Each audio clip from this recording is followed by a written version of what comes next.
بسم اللہ الرحمن الرحیم۔ اللہ تبارک و تعالیٰ کے نام سے شروع جو بڑا مہربان اور نہایت رحم کرنے والا ہے۔ امید ہے کہ آپ تمام ناظرین بخیر و عافیت سے ہوں گے۔ اگر ہماری آج کی ویڈیو اچھی لگے تو چینل کو سبسکرائب ضرور کریں۔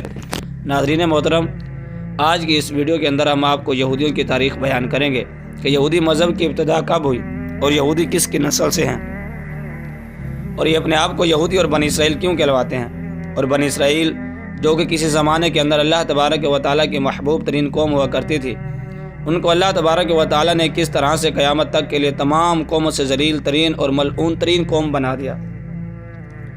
انہوں نے ایسا کون سا گناہ کیا تھا جس کی وجہ سے اللہ تبارک و تعالیٰ نے ان کو ذلیل و خوار کر دیا۔ چنانچہ یہ جہاں بھی رہے ذلیل و خوار ہوتے رہے اور قیامت تک ذلیل و خوار ہوتے رہیں گے، اور ان کے منہ پر جوتے پڑ رہے ہیں۔ ناظرین محترم، ایک تاریخ کے مطابق حضرت ابراہیم علیہ السلام کے دو بیٹے تھے، حضرت اسماعیل علیہ السلام اور حضرت اسحاق علیہ السلام۔ آگے حضرت اسحاق علیہ السلام کے دو بیٹے تھے جن میں ایک کا نام عیسیٰ اور دوسرے چھوٹے کا نام یعقوب تھا۔ حضرت یعقوب علیہ السلام ہی کا دوسرا نام اسرائیل یعنی کہ اللہ تبارک و تعالیٰ کا بندہ تھا۔ حضرت یعقوب علیہ السلام کی نسل ہی بنی اسرائیل کہلائی۔ حضرت یعقوب علیہ السلام کے 12 بیٹے تھے جن میں سے سب سے بڑے کا نام یہودا تھا اور سب سے چھوٹے بیٹے کا نام بنیامین تھا۔ ملک فلسطین کے ایک حصے کا نام یہودیہ پڑ گیا۔ یہودا کا خاندان خوب پھولا پھالا۔ لفظ یہود اور بنی اسرائیل ایک ہی نسل کے لیے استعمال ہونے لگے۔ بعد ازاں تمام اسرائیلی یہودی کہلانے لگے اور ان کا مذہب یہودیت مشہور ہو گیا۔ پیارے دوستو، ان کا اصلی وطن کیا تھا، اس کے متعلق ماہرین میں شدید اختلاف رہتا ہے۔ اکثریت کے خیال یہ ہے کہ عراق ان کا قدیم مسکن رہا ہے۔ اسرائیلیوں کے جد امجد بابل کے ایک شہر عروق کے رہنے والے تھے۔ چنانچہ مورخین کا کہنا ہے کہ اسرائیلیوں کے مصری آثار سے یہ بات پایا ثبوت تک پہنچ جاتی ہے کہ یہودی فلسطین میں یوشع علیہ السلام کی فتح سے پہلے بھی آباد تھے، جس سے یہ نتیجہ اخذ کیا جا سکتا ہے کہ یہودی دریائے فرات کے ساحلی علاقے کے رہنے والے تھے۔ ان کے آباء و اجداد قدیم زمانے میں فرات کے اس پار رہتے تھے۔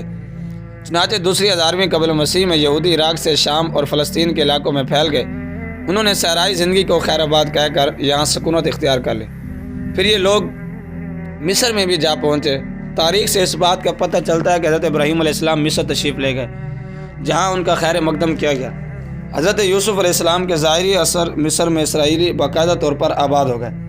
یہاں انہیں مصری ثقافت سے وابستہ پڑا۔ انہوں نے غلہ بانی جو ان کا آبائی پیشہ تھا ترک کر دیا اور زراعت کو اپنا لیا، اور 18ویں صدی اور عیسوی قبل مسیح میں وہ مصر کے حکمران بن گئے۔ چنانچہ 16ویں صدی کے وسط تک انہوں نے حکومت بنی اسرائیل کے ہاتھ میں رہی۔ اس کے بعد وہ مصریوں کے غلام ہو گئے اور اس معنی میں انہیں جبر و ستم کا نشانہ بنایا گیا۔ چنانچہ 14ویں صدی قبل مسیح کے آخر میں بنی اسرائیل حضرت موسیٰ علیہ السلام کی سرکردگی میں مصریوں کے غلامی سے نجات حاصل کرنے میں کامیاب ہو گئے۔ حضرت موسیٰ علیہ السلام کے عہد میں انہیں اپنی عیاشوں، بدعمالیوں اور ہٹ درمی کی وجہ سے کوئی کامیابی حاصل نہ ہو سکی۔ وہ ایک عرصہ تک صحرا کی خاک چھانتے رہے۔ حضرت موسیٰ علیہ السلام کے جانشین حضرت یوشع علیہ السلام کی قیادت میں بنی اسرائیل فلسطین کو فتح کرنے میں کامیاب ہو گئے اور انہوں نے ایک زبردست حکومت کی بنیاد رکھی۔ اس خاندان کے خصوصاً پہلے 3 بادشاہ صالح، حضرت داؤد اور حضرت سلیمان علیہ السلام کے زمانے میں اسرائیلیوں کا ڈنکا بجتا رہا۔ چنانچہ حضرت سلیمان علیہ السلام کے عہد میں یروشلم کا مشہور ہیکل تیار ہوا۔ ان کے انتقال کے بعد بنی اسرائیل کا اتحاد ختم ہو گیا اور ان میں انتشار پیدا ہو گیا۔ ان کی حکومت 2 حصوں میں بٹ گئی۔ شکوالی حکومت جو اسرائیلی کہلاتی ہے، اس کا دارالسلطنت سماریہ تھا۔ دوسری حکومت جس کا پایہ تخت یروشلم بنا، یہودا کے نام سے مارے سے وجود میں آ گئی۔ چنانچہ شمالی حکومت جو اسرائیلی کہلائی زیادہ عرصے تک قائم نہ رہ سکی۔ 722 قبل مسیح میں اشوری نے اس کو اس طرح سے ختم کر دیا کہ آج تک ان کا نام و نشان تک نہیں ملتا۔ یروشلم کی حکومت البتہ 150 سال سے بھی زیادہ چلی۔ اس کا مشہور بابلی بادشاہ بخت نصر نے تباہ کر دیا۔ یہودیوں کی مقدس کتابیں اور ہیکل کو بھی تباہ کر دیا۔ بخت نصر اپنے ساتھ یہودیوں کو یروشلم سے بابل لے گیا اور اس معنی میں اسرائیلی مظالم کا تختہ مشق بنے رہے، اور یروشلم کی تباہی کے بعد 47 سال بعد خود بابل ایرانیوں کے زیر نگیں آ گئے، جن کا رویہ یہودیوں کے ساتھ قدر بہتر اور ہمدردانہ تھا، اور ایرانیوں نے انہیں یروشلم جانے کی اجازت دے دی۔ اسکندر اعظم کے زمانے تک ایرانی اقتدار قائم رہا اور اس کے بعد اسرائیلی متعدد یونانی حکومتوں کے زیر نگیں رہے۔ یونانیوں نے یہودی مذہب کو ختم کر دینے کی کوشش کی، جس کا رد عمل اسرائیلیوں پر بہت شدید ہوا۔ انہوں نے یونانیوں کے خلاف علم بغاوت بلند کر دیا اور نتیجتاً وہ ایک یہودی قائم کرنے میں کامیاب ہو گئے۔ اس حکومت نے مذہب سے کوئی دلچسپی نہ تھی، جس کی وجہ سے عوام بہت جلد اس نئی حکومت سے بیزار ہو گئے اور انہوں نے اعلانی حکومت کی مخالفت کی۔ بغاوت کو کچلنے کے لیے یہودی حکومت نے رومیوں سے مدد مانگی، چنانچہ رومی مدد دینے کے بجائے فلسطین پر قابض ہو گئے۔ بنی اسرائیل کے ساتھ رومیوں کا رویہ نہایت جابرانہ تھا۔ چنانچہ 70 عیسوی میں رومی حکمران ٹائٹس نے یروشلم کو مسمار کر دیا اور رومیوں کے قبضے کے ساتھ ہی یہودیوں کی طویل غلامی کا سلسلہ شروع ہو گیا۔ پھر 15ویں صدی سے یہودیوں پر عیسائیوں کے مظالم نے شدت اختیار کر لی، بالخصوص اسپین اور پرتگال میں ان پر بے بنا مظالم ڈھائے۔ بے شمار یہودیوں کو زندہ جلا دیا گیا۔ حضرت عیسیٰ علیہ السلام کے تعلیم کے علمداروں اور اسلام پر تلوار سے پھیلنے کا الزام لگانے والوں نے جو سلوک یہودیوں کے ساتھ روا رکھا، اس سے یہودیوں کو من حاصل قوم بہت زیادہ فائدہ پہنچا کہ ان کی ایک جداگانہ حیثیت باقی رہے۔ اگر ایسا نہ ہوتا تو یہودی دیگر اقوام میں خود بخود ضم ہو گئے ہوتے۔ جس طرح اسوریہ نے ساریہ کی حکومت ختم کرنے کے بعد یہودیوں کو اس طرح ملا لیا کہ ان کا آج تک نام و نشان نہیں ملتا، اور پہلی جنگ عظیم کے بعد یہودی پھر ظلم و ستم کے نشانے بنائے گئے۔ ان کو جناوطنی کی زندگی بسر کرنا پڑی، بالخصوص جرمنی سے ان کو بالکل نکال دیا گیا اور ان کو رہنے کے لیے زمین کا کوئی چپا دستیاب نہ ہو سکا، حتیٰ کہ وہ اپنے ساحلی جہازوں میں زندگی گزارنے پر مجبور ہو گئے۔ اور پھر مشرق وسطیٰ کے عرب ممالک پر اپنا اقتدار قائم رکھنے کے لیے یورپی طاقتوں نے سازش کے ذریعے فلسطین پر اسرائیلی حکومت کو قائم کر دیا۔ یہ واقعہ 1948 عیسوی میں ہوا۔ ناظرین محترم، یہودی عبرانی نسل کے علمدار ہیں۔ ان کا تعلق عہد قدیم میں سامی اقوام سے تھا۔ تاریخ کے بعض عالم ان کا قدیم وطن عراق کو قرار دیتے ہیں، اور بعض کی رائے یہ ہے کہ یہودی قدیم زمانہ سے ہی فلسطین میں آباد تھے۔ 2000 سال قبل مسیح وہ شام و فلسطین کے علاوہ مصر میں جا پہنچے۔ ان کی زندگی خانہ بدوشانہ تھی، وہ ایک جگہ سے دوسری جگہ اور ایک ملک سے دوسرے ملک گھومتے پھرتے رہتے تھے۔ حضرت موسیٰ علیہ السلام کی بعثت سے قبل ان کی بیشتر آبادی مصر میں ہی تھی۔ اسرائیلیوں کے مصری آثار اس بات کے بھی شاہد ہیں۔ کوہ افتدان دریائے فرات کے آس پاس آباد ہے۔ اس لحاظ سے مورخین کا یہ نظریہ کسی حد تک درست ہے کہ یہودیوں کا اصل وطن دریائے فرات کا قرب و جوار ہے اور یہودی عبرانی نسل سے متعلق تھے۔ اس لیے یہ بات وثوق سے کہی جا سکتی ہے یہودیوں کے مذہبی عقائد اکثر اور بیشتر عبرانی ہی تھے۔ ابتداء میں ان کا مذہب نہایت سادہ تھا، البتہ عرصہ دراز تک مصر میں مقیم رہنے کی وجہ سے انہوں نے مصری عقائد کو اختیار کر لیا، اور ابتداء میں عبرانی نسل مظاہر پرستی اور دنیا کے تمام قدیم مظاہر کی طرح یہ لوگ بھی مظاہر فطرت یعنی چاند، سورج، ستارے اور پہاڑوں وغیرہ کی پوجا کیا کرتے تھے۔ انہی مذہبی عقائد نے رفتہ رفتہ بت پرستی کی صورت اختیار کر لی۔ الغرض حضرت موسیٰ علیہ السلام کی بادشاہ سے قبل یہودی بے شمار بتوں کی پوجا میں مصروف تھے، اور ان کے اندر بے شمار مشرکانہ عقائد بھی پائے جاتے تھے۔ اور جب حضرت یوسف علیہ السلام مصر کے بادشاہ بنے تو آپ علیہ السلام نے اپنے بھائیوں کو معاف کر دیا تھا اور اپنے والد کو اور اپنے بھائیوں کو مصر میں ہی بلا لیا تھا۔ چنانچہ وہاں پر ہی بنی اسرائیل پھیلتے پھولتے رہے اور وہاں پر ہی ان کی نسل پروان چڑھے۔ اور حضرت یوسف علیہ السلام کی وفات کے بعد اس قوم کی بدکاریوں کی وجہ سے اللہ تبارک و تعالی نے ان کو پھر ذلیل و رسوا کر دیا۔ چنانچہ وہاں پر ان کی حکومت ختم ہو گئی اور وہاں پر قبطیوں کی حکومت قائم ہو گئی اور ان پر فرعون کو مسلط کر دیا۔ چنانچہ قبطی بنی اسرائیلیوں پر طرح طرح کے ظلم کر دیتے۔ اللہ تبارک و تعالیٰ نے پھر سے بنی اسرائیل پر اپنے ایک فضل کیا کہ ان کی طرف حضرت موسیٰ علیہ السلام کو مبعوث کیا، اور حضرت موسیٰ علیہ السلام نے بنی اسرائیل کو فرعون اور قبطیوں سے نجات دلائی۔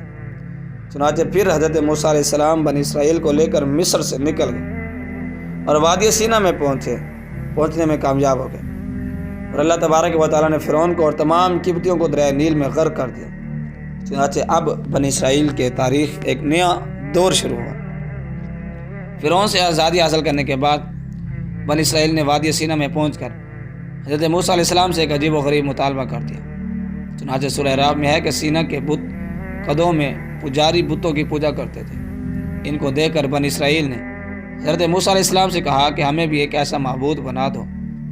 حضرت موسیٰ علیہ السلام نے انہیں ڈانٹا اور خدا واحد کی طرف توجہ دلائی، اور قرآن مجید کی سورہ مائدہ میں ہے کہ حضرت موسیٰ علیہ السلام نے بنی اسرائیل کو فلسطین کی ایک بستی جو وادی سینا کے قریب تھی اس میں داخل ہونے اور جہاد کر کے اس کو فتح کرنے کو کہا، لیکن قوم نے جواب دیا کہ پہلے آپ اور آپ کا رب ان سے جا کر لڑیں، جب وہ جابر کو مغلوب ہو جائے تو ہم داخل ہو جائیں گے۔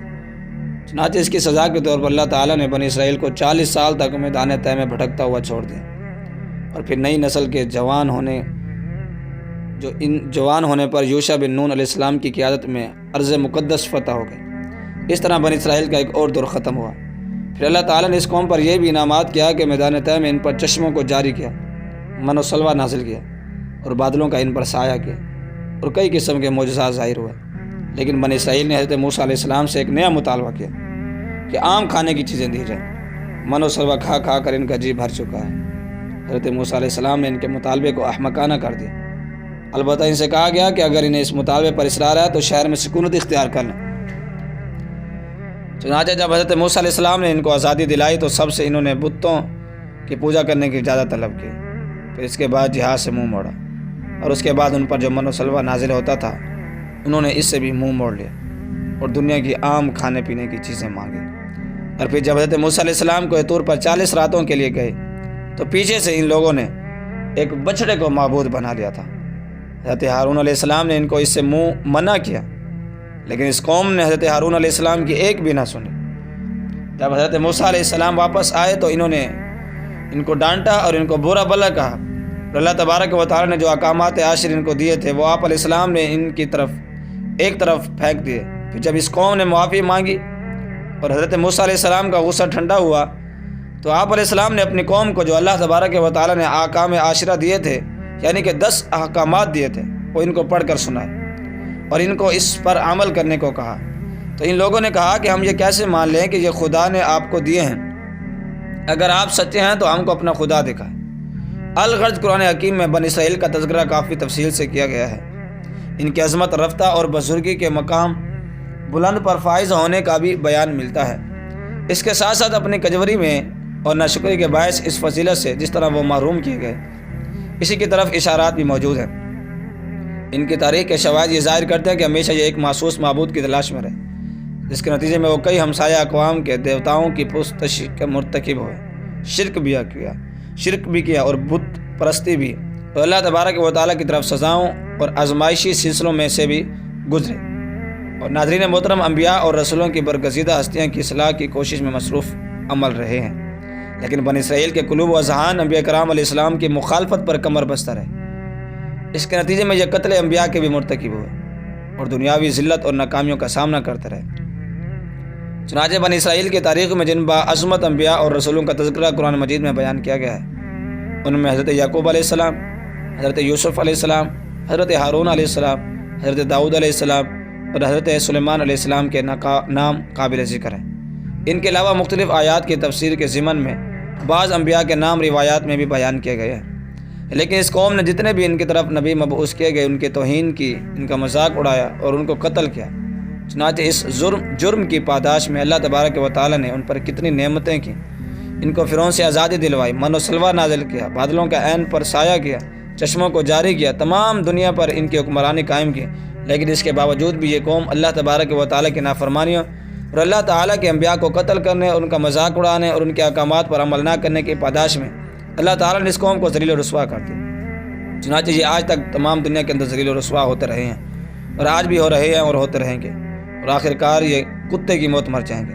چنانچہ آج بھی یہ مسلمانوں کے خلاف یہی حسد اور بغض رکھتے ہیں کہ حضور نبی کریم صلی اللہ علیہ وسلم نے آ کر ان کی حکمرانی ختم کر دی، اور حضور اکرم صلی اللہ علیہ وآلہ وسلم بنی اسرائیل میں کیوں مبعوث نہیں ہوئے، اور آپ علیہ السلام کو بنی اسماعیل میں کیوں مبعوث کیا۔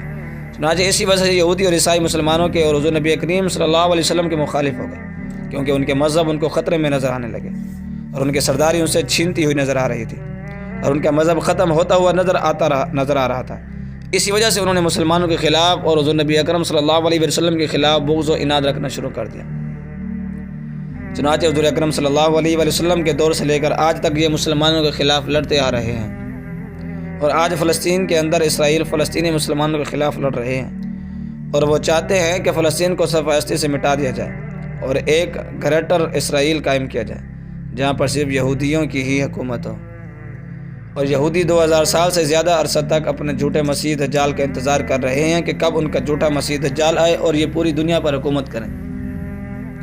چنانچہ ان کا عقیدہ یہ ہے کہ چنانچہ اس وقت پوری دنیا پر یہودیت کی حکومت ہوگی اور ہر طرف یہودیت کا پرچار ہوگا، حالانکہ ایسا بالکل بھی نہیں۔ جب مسیح دجال آئے گا تو اس وقت حضرت امام مہدی رضی اللہ عنہ بھی آئیں گے اور حضرت عیسیٰ علیہ السلام بھی آئیں گے، چنانچہ مسلمان حضرت امام مہدی اور حضرت عیسیٰ علیہ السلام کے ساتھ مل کر یہودیوں اور دجال کا خاتمہ کر دیں گے، اور یہودی ہمیشہ ہمیشہ کے لیے جہنم میں واصل ہو جائیں گے اور صفحہ ہستی سے مر جائیں گے، اور پھر پوری دنیا پر یہودیت کا کوئی نام و نشان نہیں ہوگا۔ ناظرین محترم، یہ تھی یہودیوں کی تاریخ، اور آپ نے دیکھا کہ اللہ تبارک و تعالیٰ نے کس قدر اس قوم پر انعام کی اور کس قدر یہ اللہ تبارک و تعالیٰ کی محبوب ترین قوم تھی۔ چنانچہ بعد میں اللہ تبارک و تعالیٰ کی نافرمانیوں کی وجہ سے اور انبیاء کرام علیہ السلام کو قتل کرنے کی وجہ سے اور تورات میں تحریف کرنے کی وجہ سے، تورات کے احکامات میں رد و بدل اور اس کو تبدیل کرنے کی وجہ سے اللہ تبارک و تعالیٰ نے اس قوم کو پوری دنیا کی ملعون ترین قوم بنا دیا۔ چنانچہ اب یہ قوم تا قیامت ذلیل و رسوا ہوتی رہے گی اور تا قیامت ان کے منہ پر جوتے پڑتے رہیں گے۔ اللہ تبارک و تعالیٰ سے دعا ہے کہ اللہ تبارک و تعالیٰ ہمیں یہود و نصارہ اور اہل کفار کی پیروی سے محفوظ رکھے، اور ہمیں حضور نبی کریم صلی اللہ علیہ وسلم کی پیروی نصیب فرمائے، اور ہمیں ایک سچا اور پکا مسلمان بنائے، اور اللہ تبارک و تعالیٰ تمام امت محمدیہ کو اتحاد اور اتفاق نصیب فرمائے، اور انہیں یکجا ہو کر یہودوں کے خلاف جہاد کرنے کی توفیق عطا فرمائے، اور اللہ تبارک و تعالیٰ ہمارے فلسطینی بھائیوں کی مدد فرمائے، ان کو فتح اور کامیابی نصیب فرمائے۔ اللہ عز و جل عالم اسلام کا بول بالا فرمائے اور دشمنان اسلام کا منہ کالا فرمائے، آمین بجاہ النبی۔